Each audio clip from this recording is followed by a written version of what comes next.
Marketing activity പറഞ്ഞാൽ നമ്മളെ ഒരു മണി കത്തിക്കുന്ന ഒരു പ്രോഗ്രാമാണ്. അതെ, ഇപ്പൊ നമ്മളൊരു പ്ലാന് വർക്കൗട്ടായി, അപ്പൊ നമ്മൾ അവിടെ എടുക്കേണ്ട നെക്സ്റ്റ് സ്റ്റെപ്പ് എന്താ? അല്ലെങ്കിൽ നമുക്ക് ആ പ്ലാന് വർക്കൗട്ട് ആയില്ല, അപ്പൊ നമുക്ക് what next? First of all നമുക്ക് ഒരു മാർക്കറ്റിംഗ് പ്ലാൻ എല്ലാ കമ്പനി ചെയ്യുന്ന ഒരു പ്ലാനും സക്സസ് ആവണമെന്ന് ഒരു ഒട്ടും നിർബന്ധമല്ല. അതെ, അപ്പോൾ അത് സക്സസ് അല്ല എന്ന് നമ്മൾ മനസ്സിലാക്കിയാൽ, ഡാറ്റ വെച്ചിട്ട് നമ്മൾ മനസ്സിലാക്കി കഴിഞ്ഞാൽ സഡൻ ആയിട്ട് സ്റ്റോപ്പ് ചെയ്യുക. മാർക്കറ്റിംഗ് ആക്ടിവിറ്റി പറഞ്ഞാൽ നമ്മളെ ഒരു മണി കത്തിക്കുന്ന ഒരു പ്രോഗ്രാമാണ്.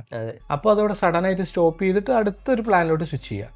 സെക്കൻഡ് തിങ്, നമ്മൾ അത് വർക്കിംഗ് ആണ് എന്ന് നമ്മൾ മനസ്സിലാക്കി, അതിൽ നിന്ന് എൻക്വയറി വരുന്നുണ്ട് എന്ന് നമ്മൾ മനസ്സിലായി, അത് ക്ലോസിംഗ് ആവുന്നുണ്ട് എന്ന് മനസ്സിലാക്കി കഴിഞ്ഞാൽ നെക്സ്റ്റ് ചെയ്യേണ്ട കാര്യം എന്ന് പറഞ്ഞാൽ ബഡ്ജറ്റ് സ്കെയിൽ ചെയ്യുക. ബഡ്ജറ്റ് സ്കെയിലിംഗ് എന്ന് പറഞ്ഞാൽ ഒരു 20 ഇപ്പോൾ ഉള്ള കറണ്ട് എമൗണ്ട് നമുക്കൊരു പ്രോപ്പർ ചാനലിൽ നിന്ന് നമുക്ക് റിസൾട്ട് നല്ല രീതിയിൽ ഹ്യൂജ് കിട്ടുന്നുണ്ട്. അപ്പോൾ അതിൽ സ്പെൻഡ് ചെയ്തുകൊണ്ടിരിക്കുന്ന ഒരു പർട്ടിക്കുലർ എമൗണ്ട്, ഇപ്പോൾ ഫോർ എക്സാമ്പിൾ 1 lakh ആണെന്നുണ്ടെങ്കിൽ അതിന്റെ 20% എക്സ്ട്രാ നമുക്ക് എന്ത് ചെയ്യാം, പെട്ടെന്ന് ആഡ് ചെയ്യാൻ പറ്റും നമുക്ക്.